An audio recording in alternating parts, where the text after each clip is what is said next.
तो चलिए फिर स्टार्ट करते हैं हम लोग बायोमॉलिक्यूल का लेक्चर नंबर 3, जिसमें हम लोग पढ़ेंगे ग्लूकोज के बारे में। और ये लेक्चर हो सकता है कि बाकी लेक्चर्स के कंपेरेटिवली थोड़ा सा लेंदी रहे, क्योंकि हम इसमें ग्लूकोज को पूरा कंप्लीट करने की कोशिश करेंगे। ठीक है, तो बिना टाइम पास किए हम सीधे टॉपिक पे आते हैं। ग्लूकोज के बारे में जो सबसे फर्स्ट पॉइंट हम लोगों को पढ़ना है वो है ग्लूकोज का मेथड ऑफ प्रिपरेशन। अच्छा, ग्लूकोज के मेथड ऑफ प्रिपरेशन की बात करें, अच्छा मैं यहाँ पे टॉपिक लिख देता हूँ जो पढ़ रहा हूँ। क्या पढ़ रहे हैं हम लोग? ग्लूकोज पढ़ रहे हैं। ठीक है, अगर मैं ग्लूकोज के मेथड ऑफ प्रिपरेशन की बात करूँ तो दो मेथड ऑफ प्रिपरेशन है यहाँ पे। फर्स्ट है फ्रॉम सुक्रोज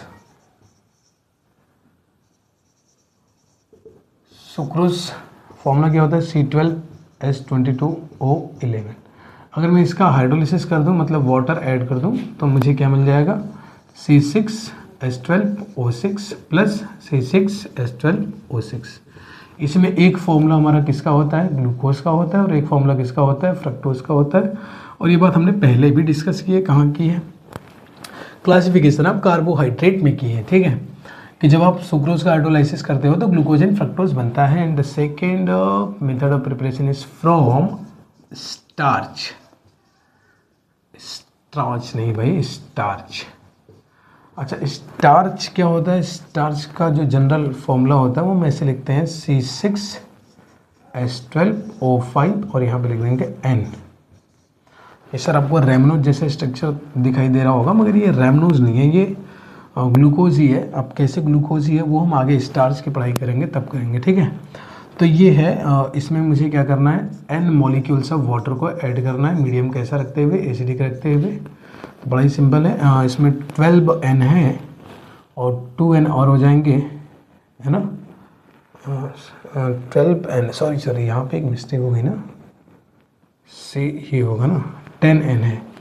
C6H10O5, हाँ 10N है, 2N और ऐड होंगे तो 12N हो जाएंगे, और ये 5 है, इसमें N और ऐड हो जाएंगे तो 5N से 6N हो जाएंगे, जिसको मैं ऐसे लिख दूंगा NC6H12O6। मैं जो कह रहा था वो बात अगर आपको नहीं समझ आई तो मैं ऐसे फिर समझा देता हूँ कि यहाँ पे टोटल नंबर ऑफ कार्बन यहाँ पे कितने हैं? 6 × N है, और टोटल नंबर ऑफ हाइड्रोजन कितने हैं? 10 × N है, और टोटल नंबर ऑफ ऑक्सीजन कितने हैं? 5 × N है। प्लस क्या कार्बन में कोई कार्बन ऐड हुआ है? नो। क्या हाइड्रोजन ऐड हुआ है? हाइड्रोजन ऐड हुआ है ना, N × 2 यानी 2 × N, 2 × N ऐड हुआ है, प्लस ऑक्सीजन ऐड हुआ है 1 × N। इसलिए जो नेट फॉर्मूला बनेगा, जो फाइनल फॉर्मूला आएगा, उसमें कार्बन अभी भी कितने रहेंगे? अभी भी कार्बन कितने रहेंगे? कार्बन अभी भी रहेंगे 6N। हाइड्रोजन कितने हो जाएंगे? 10N 2N 12N हो जाएंगे, और ये कितने हो जाएंगे? ये 6N हो जाएंगे। फर्दर यहीं से N को बाहर निकाल लिया गया है, तो C6H12O6 बना है। तो इस तरीके से स्टार्च के हाइड्रोलिसिस से भी हम बना सकते हैं ग्लूकोज, और सुक्रोज के हाइड्रोलिसिस से भी बना सकते हैं ग्लूकोज। और ऑब्वियस सी बात है, लार्ज अमाउंट ऑफ ग्लूकोज बनाना है तो आप क्या यूज़ करो? स्टार्च, क्योंकि यहाँ तो 50-50% का रेशियो, 50% ग्लूकोज और 50% फ्रक्टोज। यहाँ पर 100% आपको क्या मिलने वाला है? ग्लूकोज मिलने वाला है। ठीक, चलिए नेक्स्ट टॉपिक पे हम लोग आते हैं। जो अगला टॉपिक है ग्लूकोज के बारे में वो है स्ट्रक्चर ऑफ ग्लूकोज। अब ग्लूकोज के दो स्ट्रक्चर हम लोग को पढ़ने हैं, एक तो सिंपल स्ट्रक्चर, ओपन स्ट्रक्चर पढ़ने, और दूसरा है साइक्लिक स्ट्रक्चर। और दोनों ही अपने आप में देखा जाए तो थोड़ा सा लेंदी है, तो बहुत ही ज़्यादा यहाँ पर आपको पेशेंस की ज़रूरत पड़ने वाली है। पेशेंस रखिएगा, घबराइएगा मत। स्ट्रक्चर को देख के बहुत ही आराम से आप बना सकते हैं सारे स्ट्रक्चर को। तो स्टार्ट करते हैं हम लोग। Structure of glucose. अच्छा, ग्लूकोज का अगर स्ट्रक्चर बताना है या बनाना है तो कुछ फैक्ट्स हमें ग्लूकोज के बारे में क्या होने चाहिए? पता होने चाहिए। तो हम यहाँ पर क्या करने वाले हैं? ग्लूकोज के बारे में कुछ फैक्ट्स पढ़ने वाले हैं विथ एविडेंस, है ना? कुछ फैक्ट्स पढ़ेंगे, एविडेंस के साथ पढ़ेंगे। ठीक है, तो जो सबसे पहला फैक्ट है, फैक्ट नंबर 1 जो है, मैं यहाँ पर फैक्ट लिख रहा हूँ ना, ध्यान रखिएगा। फैक्ट नंबर 1 है इसका मॉलिक्यूलर फॉर्मूला। ग्लूकोज का मॉलिक्यूलर फॉर्मूला क्या होता है? ग्लूकोज का मॉलिक्यूलर फॉर्मूला ये होता है C6H12O6। C6 H12O6। ठीक है, ठीक। कितने कार्बन है? 6 कार्बन है। Hydrogen 12, oxygen 6। जो दूसरा फैक्ट है, फैक्ट नंबर 2 है, वो ये कहता है कि जो ग्लूकोज है इसमें 6 कार्बन है, वो 6 कार्बन की सीधी चेन पाई जाती है। तो क्या कह रहा है? It has straight chain of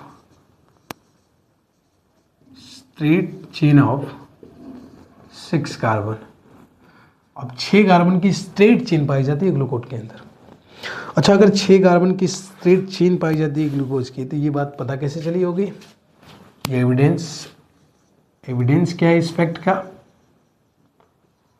तो एविडेंस है, इंपॉर्टेंट है, ध्यान रखिएगा, रिएक्शन विथ HI। ग्लूकोज के साथ जब आप रिएक्शन कराते हो, किसकी रिएक्शन कराते हो?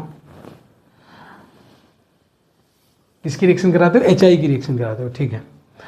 जब आप ग्लूकोज की रिएक्शन HI से कराते हो तो ये रिड्यूस होकर के N हेक्सेन देता है।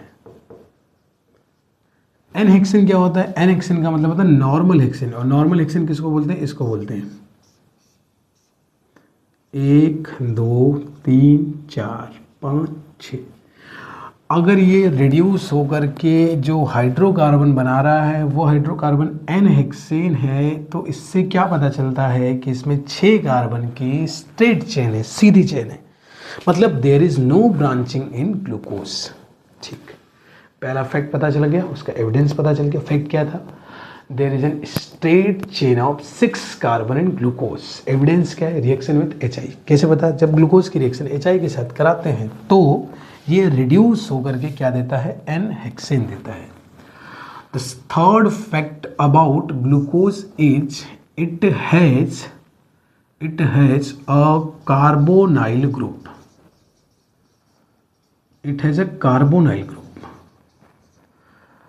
अच्छा, अगर कार्बोनाइल ग्रुप इसमें मौजूद है तो ये कैसे पता चला होगा? अच्छा, कार्बोनाइल ग्रुप का मतलब क्या होता है? तो कार्बोनाइल ग्रुप का मतलब होता है C≡O।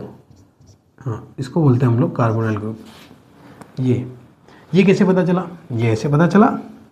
एविडेंस इसका, ये देखिए एविडेंस क्या है इसका? एविडेंस से रिएक्शन, याद है तो बोलिए साथ में, रिएक्शन विथ HCN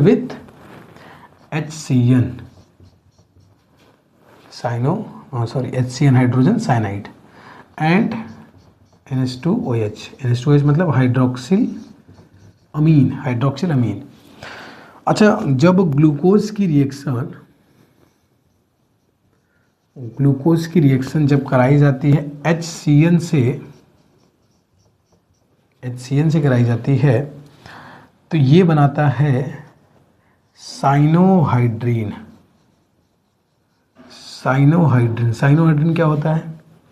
साइनोहाइड्रीन होता है एक ऐसा कंपाउंड जिसमें कार्बोनाइल कार्बन से एक OH लगाओ और एक CN लगाओ। अभी मैं इस पे आता हूँ। और जब इसकी रिएक्शन कराई जाती है किससे?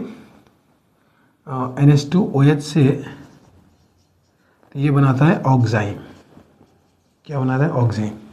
ये दोनों होते क्या है? मैं ग्लूकोज के साथ में रिएक्शन नहीं लिख रहा हूँ अभी, इसलिए नहीं लिख रहा हूँ कि आपने ग्लूकोज को प्रॉपरली समझा नहीं है, तो वो रिएक्शन आपको हो सकता है थोड़ा सा भयानक लग सकती है, आप डर सकते हो इस रिएक्शन से, इसलिए आपको डरने की बात नहीं, मैं ये समझा देता हूँ साइनोहाइड्रीन कैसे बनता है। तो ध्यान से रखिएगा, कंपाउंड के अंदर क्या है उससे बिल्कुल मतलब नहीं है साइनोहाइड्रीन बनने के लिए, बस एक चीज़ से मतलब है कि इसमें कार्बोनाइल ग्रुप होना चाहिए। अगर कंपाउंड के अंदर कार्बोनाइल ग्रुप है तो HCN हो या NH2OH हो, वो बिल्कुल उसी कार्बन के ऊपर अटैक करेंगे जिस कार्बन से डबल बॉन्ड से O अटैच होगा। बाकी जो जैसे लगा है उसको ऐसे लगे रहने देंगे। ठीक है, जैसे मैं करा के दिखा देता हूँ। अगर मान लो मेरे पास कोई कंपाउंड है जिसमें ऐसी चीज़ मौजूद है ना, यहाँ से ध्यान से देखिएगा, ये मौजूद होनी चाहिए। इधर क्या लगा है कोई मतलब नहीं हमको इस बात से, बस ये होना चाहिए C और डबल बॉन्ड O होना चाहिए। अगर मैं इसकी रिएक्शन किससे करा दूंगा? HCN से करा दूंगा, तो ये प्रोडक्ट में मुझे क्या दे देगा? बहुत ध्यान से देखिएगा, इस बॉन्ड को वो बिल्कुल नहीं छेड़ेगा, ये जो डबल बॉन्ड है इसी को तोड़ देगा, एक तरफ लगा देगा H और एक तरफ लगा देगा CN। समझना बहुत आसान है, इसको H लगा दीजिए, इस बॉन्ड से CN जोड़ दीजिए, इसी को हम लोग क्या कहते हैं? साइनोहाइड्रीन। हाइड्रीन है, ठीक है। और अगर मैं इसी की रिएक्शन में ऊपर देखिएगा, इसी की रिएक्शन अगर मैं NH2OH के साथ करा दूं तो ये क्या बना लेता है, कैसे बनाता है, ध्यान से देखिए। पहले ये जो H2 है, NH2OH को आप ऐसे लिखो H2N और इससे क्या लगाइए OH। तो ये जो H2 है इस O के साथ बॉन्ड बना के निकल जाता है, तो बनता क्या है C। अगल बगल वाले के साथ कोई छेड़छाड़ नहीं करना है, डबल बॉन्ड O निकल गया H2 के साथ, तो बचा क्या N, और इस N से क्या लगा है OH, और मैं इसी को क्या बोलता हूँ, ऑक्साइम बोलता हूँ। ग्लूकोज भी ये रिएक्शन दे देता है, इससे पता चलता है कि ग्लूकोज में कार्बोनाइल ग्रुप प्रेजेंट है। अब कार्बोनाइल ग्रुप अपने सिलेबस में जनरली दो कंपाउंड के अंदर आते हैं, वह है एल्डिहाइड एंड कीटोन। अब अगला सवाल हमारा ये है कि अगर ग्लूकोज में कार्बोनाइल ग्रुप मौजूद है तो वो कौन सा कार्बोनाइल है, एल्डिहाइड वाला कार्बोनाइल है या कीटोन वाला कार्बोनाइल है, ठीक है। तो अगला फैक्ट उसी के बारे में है, फैक्ट नंबर 4। उससे पहले ये 3 फैक्ट आप नोट कर लिए अगर आपने नोट नहीं किया है तो, और अगर आपके पास नोट्स है तो कोई तकलीफ की बात है ही नहीं। चलिए इरेज करते हैं इसको। फैक्ट नंबर 4 पे आते हैं। फैक्ट नंबर 4 क्या कहता है, फैक्ट नंबर 4 कहता है कि जो ग्लूकोज का कार्बोनाइल ग्रुप है वो एल्डिहाइड ग्रुप है, एन एल्डिहाइड ग्रुप है। जो ग्लूकोज का कार्बोनाइल है वो कौन सा ग्रुप है, एल्डिहाइड ग्रुप है। सर इस बात का पता कैसे चला, क्या टेस्ट हुआ, टॉलेंट टेस्ट हुआ होगा? हाँ, टॉलेंट टेस्ट ग्लूकोज दे सकता है और कीटोन होता तो नहीं देता। तो इसका एविडेंस, जनरली जो एविडेंस, देखो हमें एनसीईआरटी पकड़ के चलनी है। आप टॉलेंट टेस्ट दे सकते हो, ग्लूकोज टॉलेंट टेस्ट देगा। क्यों देगा? क्योंकि जो ग्लूकोज का ओपन स्ट्रक्चर है उसमें CHO ओपन रहता है ना। तो एविडेंस क्या है, एविडेंस ये है जो सबसे प्रॉपर एविडेंस है, जो दोनों में साइक्लिक स्ट्रक्चर बनाओगे तो भी एलिजिबल है और अगर आप ओपन स्ट्रक्चर बनाओगे तो भी एलिजिबल है। वो ये है कि जब ग्लूकोज की रिएक्शन कराई जाती है एक वीक ऑक्सीडाइजिंग एजेंट के साथ, किससे कराई जाती है, एक वीक ऑक्सीडाइजिंग एजेंट के साथ, जो है क्या अपने सिलेबस में ब्रोमीन वाटर। जब आप ग्लूकोज की रिएक्शन ब्रोमीन वाटर से कराते हो तो ग्लूकोज क्या देता है, ग्लूकोनिक एसिड देता है। ग्लूकोज की रिएक्शन किससे करा रहे हैं, ब्रोमीन वाटर से करा रहे हैं, तो क्या देता है, ग्लूकोनिक एसिड देता है। अब ये जो रिएक्शन है, खास बात ये कि ये जो रिएक्शन है ये कीटोन के द्वारा नहीं दी जा सकती, सिर्फ एल्डिहाइड देगा। क्यों? वीक ऑक्सीडाइजिंग एजेंट सिर्फ एल्डिहाइड को ऑक्सीडाइज करते हैं, कीटोन को ऑक्सीडाइज नहीं करते हैं। इसलिए इस बात से प्रूफ हो जाता है कि ग्लूकोज के अंदर कौन सा कार्बोनाइल मौजूद है, एल्डिहाइड ग्रुप मौजूद है, ठीक है। वो दिक्कत कोई मैं ये रिएक्शन में रिवाइज कर दूंगा, अभी मैं रिएक्शन बता दूंगा रिएक्शन के फॉर्मेट में कैसे लिखना है, ठीक है। चलिए 5वें पे चला जाए, फैक्ट नंबर 5 पे। फैक्ट नंबर 5 कहता है कि there are 5 OH at different carbon, कि ग्लूकोज के अंदर 5 OH है और 5 OH ऑब्वियसली डिफरेंट पे ही होने चाहिए। डिफरेंट पे क्यों होने चाहिए? क्योंकि एक कार्बन पर एक से ज़्यादा OH स्टेबल नहीं होता है। अब एक कार्बन पर अगर एक से ज़्यादा OH स्टेबल नहीं है तो अगला OH अगले कार्बन पर ही जाना चाहिए ताकि कंपाउंड क्या रहे, स्टेबल रहे। तो ग्लूकोज के अंदर कितने OH मौजूद है, 5 OH मौजूद है eight different carbon, 5 different carbon मौजूद है। इस बात का एविडेंस क्या है, इस बात का एविडेंस है एसिटाइलेशन ऑफ ग्लूकोज। अब ग्लूकोज का जब आप एसिटाइलेशन कराते हो, ग्लूकोज का एसिटाइलेशन किससे करा सकते हैं, ग्लूकोज का एसिटाइलेशन आप एसिड हैलाइड के साथ रिएक्शन करा सकते हैं, एसिड क्लोराइड कह सकते हैं, कार्बोक्सिलिक एसिड के साथ रिएक्शन करा सकते हैं और एसिड एनहाइड्राइड से करा सकते हैं। अब अपने सिलेबस यानी एनसीईआरटी में रिएक्शन किससे कराई गई है, तो एसिड एनहाइड्राइड के साथ रिएक्शन कराई, एसिड एनहाइड्राइड के साथ ये रिएक्शन कराई गई है। क्या बनता है, पेंटा एसीटेट बनता है, पेंटा एसीटेट बनता है। अब पेंटा एसीटेट का बनना बताता है कि 5 OH मौजूद है, ठीक है। अब ये एसीटेट बनते क्या है, कहाँ से बनते हैं, जिस कार्बन पे OH रहेगा वही एसीटेट बनाएगा। पेंटा एसीटेट का मतलब 5 कार्बन पे OH रहा होगा, इसीलिए यहाँ पर पेंटा एसीटेट बना होगा। ठीक है, अब लास्ट फैक्ट पे चलते हैं, फैक्ट नंबर 6 पे चलते हैं ना।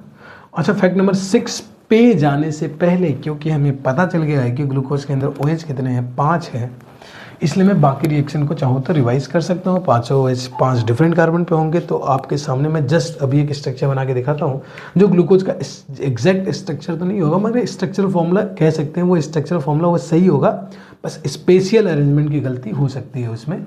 तो मैंने जो फैक्ट पढ़े उस आधार पर मैं कितने कार्बन लूँ, यहाँ पे 6 कार्बन लूँ, 1 2 3 4 5 6। अब मुझे पता है कि मेन फंक्शनल ग्रुप इसका क्या है, एल्डिहाइड है, इसलिए ना ग्लूकोज का मैं एक नाम दे सकता हूँ यहाँ से। अभी जो मैंने फैक्ट पढ़ लिया है, मेन फंक्शनल ग्रुप अगर एल्डिहाइड है तो इसका मैं नाम क्या दूंगा, एल्डो हेक्सोज, एल्डो हेक्सोज। तो मैं एक कार्बन को बना दिया एल्डिहाइड, बाकी 5 कार्बन पर मैं क्या लगा दूंगा, OH। अभी मैं क्योंकि एग्जैक्ट स्पेशल अरेंजमेंट नहीं बना रहा हूँ, इसलिए ये मत कीजिएगा सर OH सारे एक ही तरफ क्यों रख रहे हैं। मैं अभी आपको जनरल फॉर्मूला बना के दिखा रहा हूँ इसका, सॉरी OH है ना। अब कार्बन के डंडे पूरा करते हैं। कार्बन के डंडे कितने होने चाहिए, 4 होने चाहिए। इस कार्बन के पास कितने डंडे कम पड़ रहे हैं, 2 कम पड़ रहे हैं, सबके पास 1 कम पड़ रहे हैं, इसलिए यहाँ पर 1 लगाएंगे। इसलिए अगर मैं ग्लूकोज का एक कंडेंस्ड फार्मूला बनाना चाहूँ, मैं देख लीजिए ध्यान से, कोई इसे तो बता दीजिएगा।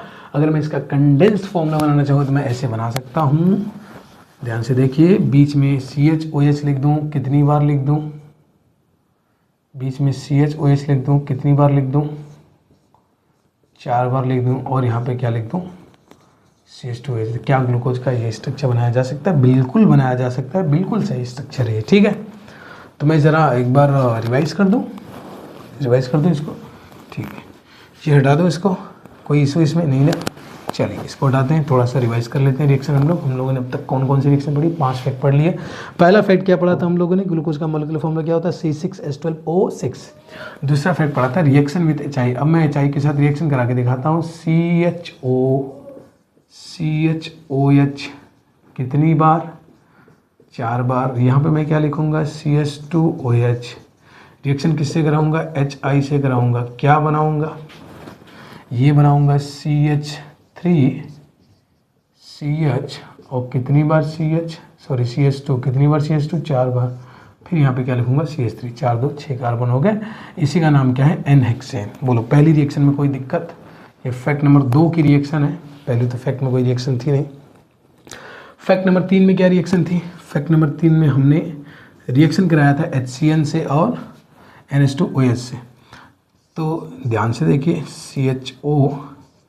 CHOH, कोशिश करिएगा कि आप इसको बिना देखे लिखने की कोशिश करिएगा। CH2OH, मैं इसकी रिएक्शन किससे करा रहा हूँ, इसको मैं बीच में रख लूँगा। चलो मैं एक ही कर देता हूँ, आप दोनों करा लीजिएगा ऐसे। मैं इसकी रिएक्शन पहले मैं HCN से करा के दिखाता हूँ। मैंने पहले भी कहा था कि बाकी को बिल्कुल नहीं छेड़ना, जैसे वैसे रहने दे। तो मैं इधर, ये पता है इधर से तो कोई छेड़छाड़ करनी ही नहीं है, तो इसको तो मैं ऐसे ही छोड़ सकता हूँ। छेड़ना तो इस कार्बन को है, इस कार्बन के साथ करना क्या है, सीधा इसका O छेड़ देना है, CH को ऐसे कर देना, यहाँ पे क्या लगा देना, OH, और क्या लगा देना, CN। ये क्या बना है, ये साइनोहाइड्रिन बना है। ठीक है, अच्छा मैं इसी का ऑक्साइम बना के दिखा दूँ इधर, अगर आपको एतराज़ ना हो तो इसको इरेज कर दूँ, और यहाँ पे मैं इसका ऑक्साइम बना के दिखा दूँ। बड़ा ही सिंपल है। अब बनाने के लिए रिएक्शन में किससे कराऊंगा, NH2OH से रिएक्शन कराऊंगा। मैं लिखूंगा कैसे, मैं ऐसे लिखूंगा CHOH 4, क्यों, इसको तो छेड़ना ही नहीं है। और यहाँ पे क्या लिखूंगा, CH2OH, और यहाँ पे C, इसी को तो छेड़ना है, CH डबल बॉन्ड क्या हो जाएगा, N, फिर क्या लग जाएगा OH, इसी को मैं क्या करूँ, ऑक्साइम। ये क्या है, ऑक्साइम है। ये क्या है, साइनोहाइड्रिन है। क्या थर्ड रिएक्शन रिवाइज हो चुकी है, बिल्कुल सर, बिल्कुल रिवाइज हो चुकी है। क्या मुझे फोर्थ पे आ जाना चाहिए, बिल्कुल। फोर्थ रिएक्शन क्या था, ब्रोमीन वाटर के साथ रिएक्शन। ब्रोमीन वाटर के साथ रिएक्शन से करने से क्या बनता था, ग्लूकोनिक एसिड बनता था सर। ग्लूकोनिक एसिड का फॉर्मूला क्या होता है सर, अभी देख लेते हैं सामने। जरा स्ट्रक्चर बनाइए ग्लूकोज का, CHO। सर एक बार बना देते हैं, बार बार क्यों बनाए सर, बार बार बनाने से ना मसल मेमोरी बनती है। और यहाँ पे मैं क्या लिखूँगा, CH2OH। अब इसकी रिएक्शन किससे करा दो सर, ब्रोमीन वाटर से करानी थी sir, bromine water Br2 with H2O लिख सकते हैं, या ब्रोमीन वाटर WaTr लिख सकते हैं। और सर ये वीक ऑक्सीडाइजिंग एजेंट है तो अटैक किसके ऊपर करेगा, क्या प्राइमरी अल्कोहल के ऊपर अटैक करेगा, नहीं वो एल्डिहाइड को टारगेट करना था ना। आप ऐसे भी तो कॉमन सेंस लगा सकते हो कि एल्डिहाइड के बारे में ही तो पता चला था इससे, तो ये टारगेट किसको करेगा, एल्डिहाइड को। अब ये बताइए सर, एल्डिहाइड को ऑक्सीडाइजिंग एजेंट अगर अप्रोच करेगा तो क्या बनाएगा सर, कार्बोक्सिलिक एसिड में कन्वर्ट करेगा, इसलिए ये CHO किस में कन्वर्ट हो जाएगा, COOH में कन्वर्ट हो जाएगा। बाकी नीचे क्या रहेगा, नीचे का तो छेड़ना ही नहीं है, CHOH कितनी बार, 4 बार। नीचे क्या लिखना है, CH2OH लिखना है। ये बन गया ग्लूकोनिक एसिड। ग्लूकोनिक एसिड का फॉर्मूला ये, इसका मतलब ग्लूकोज का स्ट्रक्चर याद है तो ग्लूकोनिक एसिड का फॉर्मूला भी आपको याद है, ठीक है। चलिए नेक्स्ट ये रिएक्शन नंबर कौन सी रिवाइज की हमने, ये रिएक्शन नंबर 4 रिवाइज की शायद। चलिए रिएक्शन नंबर 5 को रिवाइज कर ले। हाँ सर बिल्कुल रिवाइज कर लेते हैं रिएक्शन नंबर 5 को। और रिएक्शन नंबर 5 क्या है, CHO है, CHOH कितनी बार है सर, 4 बार है। फिर क्या है, CH2OH है। रिएक्शन किससे करानी है, एसिड एनहाइड्राइड से करानी है। किसी एसिड एनहाइड्राइड का एग्जांपल याद है क्या, एसिटिक एसिड का एनहाइड्राइड बना लेते हैं। एनहाइड्राइड कैसे बनाना है, एसिटिक एसिड हो गया CH3COOH होता है तो CH3CO का ट्वाइस कर लीजिए और O, यानी CH3COOH के 2 मॉलिक्यूल लीजिए और उसमें से H2O क्या कर दीजिए, माइनस कर दीजिए, हटा दीजिए, तो बन जाएगा एसिटिक एसिड का एनहाइड्राइड। नहीं बना पाए, चलिए बना के दिखा देते हैं। CH3C डबल बॉन्ड OOH और दूसरा मॉलिक्यूल है CH3C डबल बॉन्ड OOH। अब यहाँ से OH और यहाँ से H मिलकर वाटर निकालेंगे तो ये O बीच में आके दोनों से बॉन्ड बना लेगा, CH3CO यानी CH3CO का ट्वाइस और O, यानी ये बन गया, ठीक है। कोई दिक्कत कोई परेशानी नहीं है। अब पेंटा एसीटेट का स्ट्रक्चर सर कैसे बनाएंगे, बड़ा ही सिंपल है पेंटा एसीटेट का स्ट्रक्चर बनाना। उसके लिए मैं एक रेफरेंस लेके समझाता हूँ, बाकी आप उसी से समझिएगा। जैसे मैं ये समझाता हूँ कि अगर इस कार्बन से, मैं एक कार्बन बता रहा हूँ, बाकी कार्बन से जो जैसा लगा रहेगा वो वैसा लगे रहने दीजिएगा। ध्यान रखिएगा एल्डिहाइड को नहीं छेड़ेगा, उसी कार्बन को छेड़ेगा जिस कार्बन से क्या लगा होगा, OH लगा होगा। तो मैं ये कार्बन लेता हूँ, यहाँ से मैंने क्या लगा दिया, OH लगा दिया, और इसकी रिएक्शन किससे करा देते हैं सर, एसिटिक एनहाइड्राइड से करा देते हैं। क्या इसके स्ट्रक्चर को खोल लें, बिल्कुल खोल लें सर, खोल लेंगे तो आसानी रहेगी। CH3COCH3 यही स्ट्रक्चर तो पीछे बना रहे थे। अब आपको क्या करना है, हर बार जो करते थे इन दोनों बॉन्ड में से कोई एक बॉन्ड क्या करना है, आपको तोड़ देना है। तोड़ दिया, इसको भी आपको क्या करना है, तोड़ देना है। तोड़ दिया, इसको तोड़ा तो यहाँ पे क्या आया होगा, प्लस, और यहाँ पे क्या आया होगा, माइनस, और इसको तोड़ा तो यहाँ पे क्या आया होगा, माइनस, और यहाँ पे क्या आया होगा, प्लस। अब आपको क्या करना है, जो हर बार करते हैं प्लस को माइनस से, माइनस को प्लस से जोड़ दीजिए, यानी इस पे प्लस आया है तो यहाँ से क्या लगेगा, माइनस। तो इस कार्बन से क्या लगता हुआ नजर आ रहा है, ध्यान से देखिएगा, इस कार्बन से लग रहा है OCOCH3। मतलब काम की बात ये, साइड में क्या निकल रहा है वो छोड़ दीजिए इसको। काम की बात ये कि जिस कार्बन पे OH लगा होगा उस कार्बन पे लग जाएगा OCOCH3। क्या लग जाएगा, OCOCH3। बस यही करना आपको, समझ गए। हटा दें इसको। जिस कार्बन पे OH लगा होगा एसिटाइलेशन के दौरान उस कार्बन पे OH हट के क्या लग जाएगा, OCOCH3। बाकी को तो छेड़ना ही नहीं है, जो जैसे है उसको वैसे रहने दीजिए, ठीक है। चलिए आइए देखते हैं, बड़ा ही सिंपल है, बहुत ही सिंपल है। देखो इस कार्बन से क्या लगा है, H लगा और OH लगा है। किसको नहीं छेड़ना था सर, H को नहीं छेड़ना है, तो मैं क्या लिखूंगा, मैं CHO तो लिखूंगा ही लिखूंगा, नीचे क्या लिखूंगा, CH और CH से क्या लगाऊंगा, OCOCH3। कितनी बार, 4 बार। उसके नीचे मैं क्या लिखूंगा, CH2 लिखूंगा, और CH2 से क्या लगाऊंगा, OCOCH3। ये हो गया पेंटा एसीटेट। बड़ा ही सिंपल है, कौन कह रहा मुश्किल है।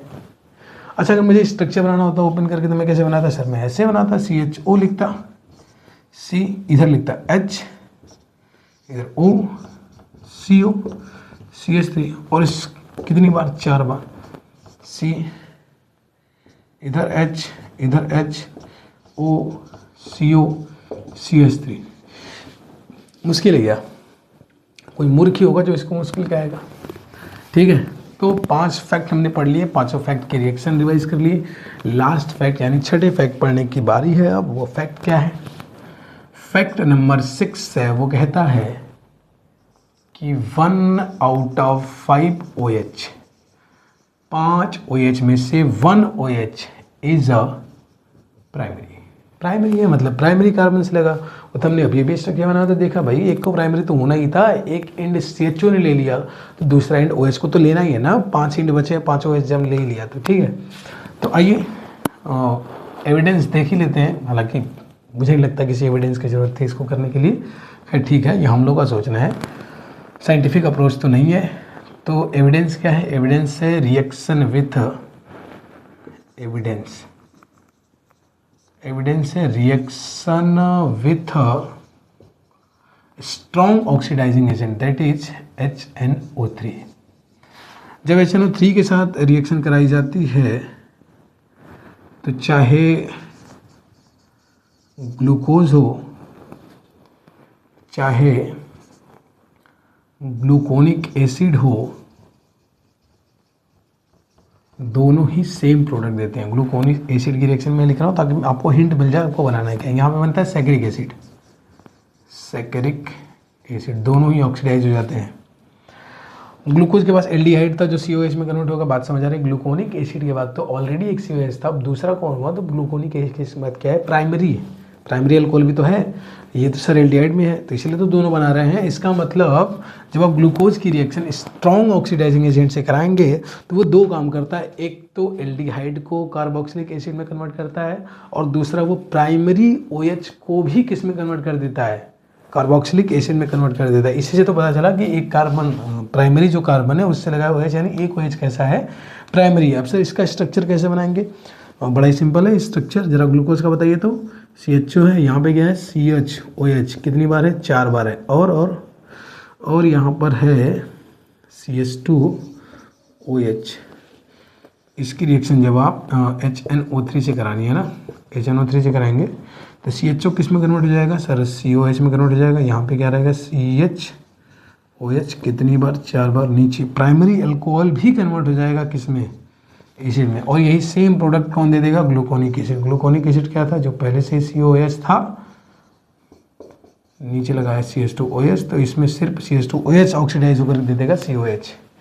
तो ये 6 इफेक्ट हो गए ग्लूकोज के बारे में। 6 इफेक्ट का हमने एविडेंस देखा, जिसमें से पहले की एविडेंस की कोई ज़रूरत नहीं थी, जो था मॉलिक्यूलर फॉर्मूला। अब मैं इसको कर रहा हूँ इरेज। अब मैं आता हूँ ग्लूकोज के ओपन स्ट्रक्चर पर, ठीक है। तो चलिए मैं इसको कर दे रहा हूँ इरेज। तो चलिए अब बनाते हैं ग्लूकोज का स्ट्रक्चर बनाते हैं ग्लूकोज का। तो अगर ग्लूकोज का स्ट्रक्चर देखा जाए तो देखिए, जो हमने फैक्ट्स पढ़े उन फैक्ट के बाद और भी स्टडी हुई ग्लूकोज की, जिसमें ग्लूकोज में जो H और OH है उनका स्पेशियल अरेंजमेंट को स्टडी किया गया। तो फाइनल एक स्ट्रक्चर बन के आया, जो स्ट्रक्चर हमें आपको याद करना है। आपको बिल्कुल वैसे याद होना चाहिए जैसे मुझे याद है, ठीक है। कैसे याद करना है? ध्यान से देखिए। और एक कार्बन आपका क्या है? CHO है, और बाकी आपको 4 कार्बन बीच में बना लेने हैं, और नीचे क्या लिखना है? CH2OH। अब इसके बाद मैं जो कहूँगा वो आपको याद होना चाहिए। वो क्या याद होना चाहिए? एक ऑर्डर याद होना चाहिए। ऑर्डर क्या है? OH OH H OH, OH OH H OH। चलिए बोलिए मेरे साथ, OH OH H OH। इसके बाद कॉमन सेंस, OH के अपोजिट में रहेगा H और H के अपोजिट में रहेगा OH। तो यहाँ पे क्या लिखे हैं? H OH H। ये हो गया ग्लूकोज का स्ट्रक्चर, ठीक है। अब इस पार्ट को जरा ध्यान से देखिएगा इसको। क्यों? अभी बताता हूँ क्यों। पता है आपको, ग्लूकोज का जो रियल नेम है वो होता है D+ glucose. D+ glucose, glucose का असली नाम ये होता है D+ ग्लूकोज। जिसमें से ग्लूकोज आपको बताइए, नाम है इसका, जो प्लस है ये बताता है कि ये डेक्स्ट्रो रोटेटरी है। क्या है? डेक्स्ट्रो रोटेटरी है। डेक्स्ट्रोरोटेटरी से पता चलता है कि जो हमारा ग्लूकोज है वो ऑप्टिकली एक्टिव मॉलिक्यूल है। What you mean by optically active? Optically active molecule का मतलब है कि जब प्लेन पोलराइज्ड लाइट को ग्लूकोज के सैंपल से पास किया जाता है तो ये इसे रोटेट कर देती है, और ये रोटेशन क्लॉकवाइज डायरेक्शन में होता है, इसलिए हम लोग ग्लूकोज को डेक्स्ट्रोरोटेटरी कहते हैं, जिसका सिंबल जनरली या तो स्मॉल डी हुआ करता है और या तो प्लस हुआ करता है, जिसमें यूजुअली अभी हम लोग प्लस यूज़ किए यहाँ पर, ऐसा हुआ है। ठीक है, अभी कैपिटल डी क्या बता रहा है? कैपिटल डी बता रहा है कि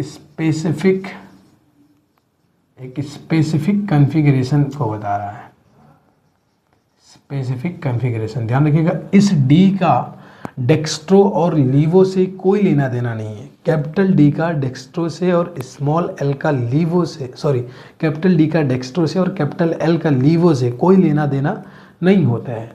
तो ज़रा इसको यहीं पे होल्ड करके मैं डीएल कॉन्फ़िगरेशन आपको सिखा देता हूँ कि कैपिटल डी और कैपिटल एल होते क्या है।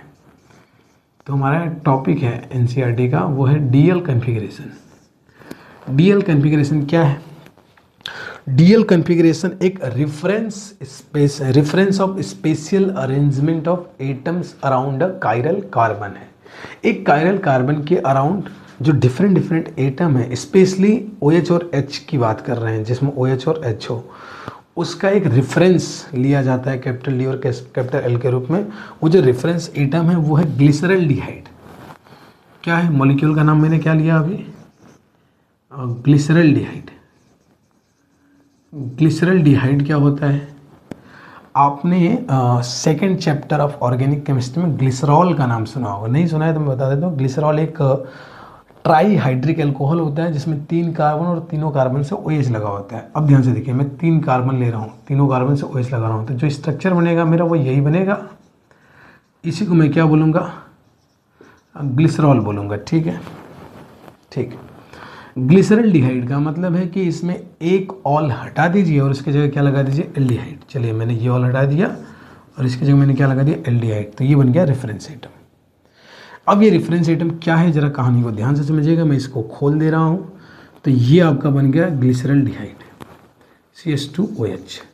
अब ये चीज़ ध्यान से देखिए, जहाँ कहीं भी ये वाला सिनेरियो बनता हुआ नजर आएगा वहाँ हम डीएल कॉन्फ़िगरेशन, कौन सी DL? Capital D capital L, DL configuration की बात करते हुए नजर आएंगे, जिसमें ग्लिसरल्डिहाइड को हमने रेफरेंस बनाया है। और इस रेफरेंस से हम ये देखते हैं कि CH2OH के अगर राइट में OH होगा, CH2OH के अगर राइट साइड में OH होगा तो इस कॉन्फ़िगरेशन को हम डी बोलेंगे। CH2H के जस्ट ऊपर वाले कार्बन के अगर राइट साइड में OH होगा तो इस कॉन्फ़िगरेशन को डी बोलेंगे, और अगर यही लेफ्ट साइड में हो गया तो इसको हम बोलेंगे एल, कैपिटल एल। अब जनरली ऐसा देखा गया है कि जिनके राइट साइड में OH होता है वो जनरली डेक्स्ट्रोरोटेटरी होते हैं, हमेशा नहीं, जनरली होते हैं, और ये लीवो होते हैं जब लेफ्ट में हो जाता है OH। तो हमेशा क्यों नहीं हो पाता है? क्योंकि हमेशा इसलिए नहीं हो पाता है क्योंकि जब मल्टीपल कायरल कार्बन मौजूद होते हैं तो उनकी अपनी ऑप्टिकल एक्टिविटी होती है जो इम्पैक्ट डालती है किसके ऊपर? कंपाउंड की नेट ऑप्टिकल एक्टिविटी के ऊपर। तो ऐसा हो सकता है कि ये वाला कार्बन आपका डेक्स्ट्रोरोटेटरी हो और बाकी सारे कार्बन लीवो निकल जाए, तो हो सकता है बाकी सारे कार्बन इतना लीवो है कि इसके डेक्स्ट्रो के इफेक्ट को क्या कर दिया? ख़त्म कर दिया। इसलिए हम इसको एक जनरल बस कन्फिग्रेशन का रेफरेंस मान के चलते हैं, बाकी और ज़्यादा बहुत इस पर ध्यान नहीं देते हैं। हाँ, जो ग्लूकोज का असली नाम हो डी प्लस ग्लूकोज है। डी क्या मीनिंग देता है? डी ये मीनिंग देता है कि CH2OH के जस्ट ऊपर वाले कार्बन के राइट साइड में OH रहेगा। ठीक है, कोई दिक्कत, कोई परेशानी नहीं? ठीक। तो डीएल कॉन्फ़िगरेशन में इतनी सी बात हमें पढ़नी थी। डीएल कॉन्फ़िगरेशन का जो रेफरेंस कंपाउंड है वो क्या? ग्लिसरल्डिहाइड है। ग्लिसरल्डिहाइड मतलब ग्लिसरॉल वाला एल्डिहाइड। ठीक है, तो ये है ग्लूकोज का स्ट्रक्चर। अब जैसा आपने ग्लूकोज का स्ट्रक्चर बनाया ठीक वैसा ही आपको ग्लूकोनिक एसिड का स्ट्रक्चर बनाना है। अब ग्लूकोनिक स्ट्रक्चर का, ये स्ट्रक्चर किसका है? ये स्ट्रक्चर है ग्लूकोज का, और यही स्ट्रक्चर किसका हो जाएगा? यही स्ट्रक्चर हो जाएगा ग्लूकोनिक एसिड का। जब मैं इसके जगह क्या लिख दूंगा? COH। और बताए यही स्ट्रक्चर हो जाएगा सैकरिक एसिड का, यही स्ट्रक्चर हो जाएगा, स्पेलिंग गलत है तो सुधार लीजिएगा, सैकरिक एसिड का। जब नीचे वाले CH2H को हटा के मैं क्या लिख दूँ? COH। तो आई होप आपको ओपन स्ट्रक्चर ऑफ ग्लूकोज समझ आया होगा, जिसके आधार पर हम ग्लूकोनिक एसिड और सैक्रिक एसिड का स्ट्रक्चर भी लिख सकते हैं। ठीक है, तो चलिए हम लोग बात करते हैं ना साइक्लिक स्ट्रक्चर ऑफ ग्लूकोज की। अब साइक्लिक स्ट्रक्चर ऑफ ग्लूकोज की अगर बात की जाए तो इसमें सबसे पहली चीज़ जो हमें देखनी है वो ये देखनी है कि इसकी ज़रूरत क्यों पड़ी, नीड, ऐसी क्या ज़रूरत आन पड़ गई कि हमें साइक्लिक स्ट्रक्चर बनाना पड़ा ग्लूकोज का। तो कुछ फैक्ट्स हैं जो ये बताते हैं कि ग्लूकोज का एक और स्ट्रक्चर होता है। जैसे पहला फैक्ट है कि जो ग्लूकोज है वो शिफ्ट टेस्ट नहीं देता है, डज नॉट गिव शिफ्ट टेस्ट। ठीक है, शिफ्ट टेस्ट का मतलब है कि ये सोडियम बाईसल्फाइड के साथ कोई प्रोडक्ट नहीं बनाता। सोडियम बाईसल्फाइड के साथ प्रोडक्ट नहीं बनाता, इससे पता चलता है कि इसका जो कार्बोनाइल कार्बन है, C डबल बॉन्ड O है, उसका कार्बोनाइल ग्रुप फ्री नहीं है। अगर वो फ्री होता तो ऐसी कोई बात होनी ही नहीं चाहिए। ठीक है, अभी हम आते हैं कि जिससे पहले तो हम बात कर रहे थे कि CHO है, फिर अभी कह रहे हैं कि फ्री है ही नहीं, ऐसा क्यों, उस पर आते हैं अभी। ठीक है, जो दूसरा फैक्ट ये है कि जब इसका पेंटा एसीटेट जो होता है, इसका पेंटा एसीटेट, उसकी रिएक्शन अगर आप कराते हो किससे, हाइड्रोक्सिल अमीन से, ये प्रोडक्ट ही नहीं देता है कोई। इससे भी पता चलता है कि कोई फ्री CO ग्रुप है ही नहीं। ये दोनों रिएक्शन बता रहे हैं कि ग्लूकोज के अंदर C double bond O absent है, वो है ही नहीं। अब सवाल ये है कि जब हम ये कह रहे हैं कि इसमें C डबल बॉन्ड O है ही नहीं और इससे पहले हम स्ट्रक्चर में CHO बना रहे थे, तो ये दोनों बातें एक साथ कैसे सही हो गई। तो ये दोनों बातें एक साथ ऐसे सही हो गई कि जो ग्लूकोज होता है, जो ग्लूकोज नहीं, हाँ चलो ग्लूकोज में लिख देता हूँ, ग्लूकोज को अगर हम क्रिस्टलाइन कर दें तो ग्लूकोज क्रिस्टलाइज इन 2 फॉर्म्स। मतलब जनरली जिस ग्लूकोज की चर्चा हम पीछे करके आए हैं वो ग्लूकोज क्रिस्टलाइन फॉर्म में था ही नहीं। वो या तो मोल्टेन फॉर्म में था या तो वो एक्वस फॉर्म में था, मतलब या तो ये वाटर में डिजॉल्व था और या तो वो लिक्विड फॉर्म में था, उसको मेल्ट कर दिया गया था। इसका मतलब है कि ग्लूकोज को मेल्ट करके रखेंगे या पानी में डिजॉल्व करके रखेंगे तो उसका स्ट्रक्चर अलग होगा, और ग्लूकोज जब क्रिस्टल स्टेट में होगा यानी सॉलिड स्टेट में होगा तो उसका स्ट्रक्चर अलग होगा।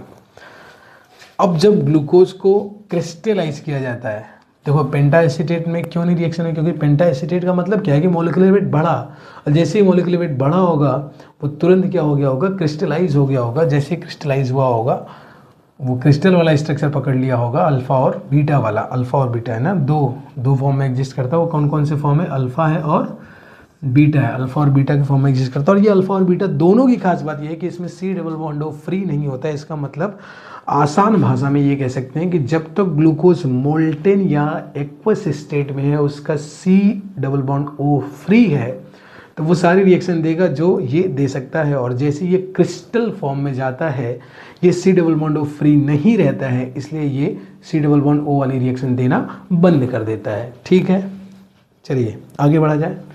अब ग्लूकोज के जो अल्फा और बीटा फॉर्म है, ग्लूकोज को क्रिस्टलाइन करना है, एक तो 303 केल्विन पे और दूसरा 371 केल्विन पे। अच्छा 303 केल्विन पे अगर आप ग्लूकोज को क्रिस्टलाइन करेंगे तो अल्फा फॉर्म मिलेगा आपको। कौन सा फॉर्म मिलेगा, अल्फा फॉर्म। और अगर 371 पे करेंगे तो बीटा फॉर्म मिलेगा। और इसकी खास बात यह है कि दोनों का मेल्टिंग पॉइंट जो होता है वो लगभग सिमिलर होता है। ये 419 केल्विन होता है और ये 423 केल्विन, 4 केल्विन का या 4 डिग्री सेल्सियस का डिफरेंस है। इसमें डिफरेंस को खास नहीं देंगे, मगर हाँ अगर आप मॉलिक्यूलर लेवल पे देख रहे हो तो इसको डिफरेंस को आप देखा जा सकता है कि है ये मायने रखते हैं। खैर alpha form 419 kelvin melting point and 423 kelvin melting point किसका है, बीटा फॉर्म का। ये 303 कम टेम्परेचर पे अगर ये क्रिस्टलाइन होगा तो अल्फा फॉर्म बनाएगा, और ज़्यादा टेम्परेचर पे अगर ये क्रिस्टलाइन होगा तो ये बीटा फॉर्म में एग्जिस्ट करेगा। दोनों ही फॉर्म की सिमिलरिटी क्या है, दोनों ही फॉर्म की सिमिलरिटी ये है कि दोनों में ही कार्बोनाइल ग्रुप फ्री नहीं रहेंगे। अब सवाल ये है कि ये जो है अल्फा फॉर्म बीटा फॉर्म बनते कैसे हैं। ठीक है, चलिए इसको हटा दें। अब आते हैं अल्फा फॉर्म और बीटा फॉर्म बनते कैसे हैं ना। मैं नीड वगैरह ऐसे मिटा देता हूँ। अल्फा फॉर्म और बीटा फॉर्म बनते कैसे हैं अगर मैं इसकी चर्चा करूँ तो इसके लिए मुझे पहले नॉर्मल स्ट्रक्चर बनाना होगा। ये पूरा ओपन करके बनाना होगा। तो मैंने बनाया CHO, ठीक है। अच्छा CHO को भी मैं ओपन कर दूँ, अगर मैं ऐसे लिख सकता हूँ CH, चलो ऐसे कर दूँ CH डबल बॉन्ड O, ठीक है। फिर C 3 4 5 6 CH2OH, इस कार्बन से लगा है OH। अच्छा आपको नियम क्या बोलते हैं, ऑर्डर तो याद ही है, OH OH H OH, इधर गया H OH H और H। अब ये जो साइक्लिक फॉर्म बनता है, ये कार्बन नंबर 1 किसको बोलेंगे, इसको बोलेंगे 1, ये गया 2, ये गया 3, ये गया 4, ये गया 5 और ये गया 6। तो कार्बन नंबर 1 और 5 के बीच में एक साइक्लिक रिंग का फॉर्मेशन होगा। कैसे कैसे होगा, ध्यान से देखें। कौन कौन सा कार्बन मैंने बोला, कार्बन नंबर 1 और कार्बन नंबर 5। देखो आपको क्या करना है, ये वाला बॉन्ड ध्यान से देखिएगा इसको, OH को अगर मैं खोल दूँ ऐसे, तो आपको ये बॉन्ड तोड़ देना चाहिए। टूटेगा तो ऐसे टूटेगा, इस पर आएगा माइनस और इस पर आएगा प्लस, और इस बॉन्ड को भी आपको तोड़ देना है, तो यहाँ आएगा माइनस और यहाँ आएगा प्लस। अगर आप ध्यान से देखें तो प्लस से आपको किसको जोड़ना है, माइनस से। तो ये वाला जो कार्बन है ना, ये बॉन्ड टूट गया, ये बॉन्ड टूट गया। तो ये वाला जो कार्बन है ये किसके साथ बॉन्ड बना लेगा, ऑक्सीजन के साथ, ठीक। और ये H किसको मिल जाएगा, इस ऑक्सीजन को मिल जाएगा। तो फाइनल स्ट्रक्चर क्या बनता हुआ नज़र आ रहा है, ध्यान से देखिए, बहुत ध्यान से देख लीजिए। मैंने OH का बॉन्ड तोड़ा, इधर बॉन्ड तोड़ा, अब माइनस को जोड़ रहा हूँ प्लस से और प्लस को जोड़ रहा हूँ माइनस से, ये टूट के निकल गया और ये बॉन्ड हट गया। तो मैं ध्यान से देखो, इस कार्बन का ये बॉन्ड हट चुका है, हट चुका है। और O के साथ क्या आ चुका है, OH आ चुका है। O के साथ क्या आ चुका है, OH आ चुका है। और इस कार्बन से और क्या लगा हुआ है, H लगा हुआ है। बाकी नीचे जैसा है वैसा ही उतार लीजिए, उतार लिया सर। इधर H है, इधर OH है, इधर H है। हाँ 1 2 3 4, 5वें कार्बन को ध्यान से देखिए, 5वां कार्बन, छठे कार्बन को ऐसे उतार लेते हैं CH2OH। 5वें कार्बन से पीछे क्या लगा है सर, H लगा है, H। और ये ऑक्सीजन किससे बॉन्ड बना लिया, इस कार्बन के साथ बॉन्ड बना लिया। तो हम उसको ऐसे लिख देते हैं, ये ऑक्सीजन, बीच में रख लो इसको, किससे बॉन्ड बना लिया, कार्बन के साथ बना लिया। ये देखो हो गया। अब इसको ना थोड़ा सा और अच्छे से बना लेते हैं। और अच्छे से बनाने के लिए क्या करेंगे, चलो मैं ऊपर बना देता हूँ छोटा सा स्ट्रक्चर इसका। फाइनली हम लोग इसको ऐसे बना देते हैं। इस OH को इधर, आप ध्यान से देखना, बहुत ध्यान से देखना, ये OH तो लेफ्ट भी जा सकता था और राइट भी आ सकता था। अरे ये वाला OH, ये तो हमने अपने मन से ऊपर रखा है ना।